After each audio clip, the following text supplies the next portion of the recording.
Hi guys, welcome back to our channel. Today's video, I'm asking a prayer from you guys to pray people in the Philippines, especially those people who lives nearby Taal Volcano.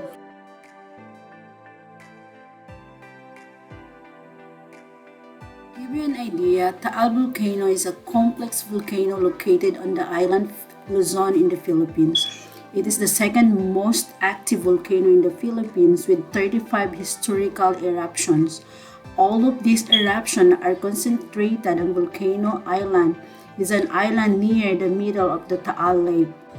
Here's some pictures and video. Taal Volcano erupted January 12, 2020.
Thank you guys for watching. Please like and subscribe and hit the bell button so you're always notified to my upcoming video.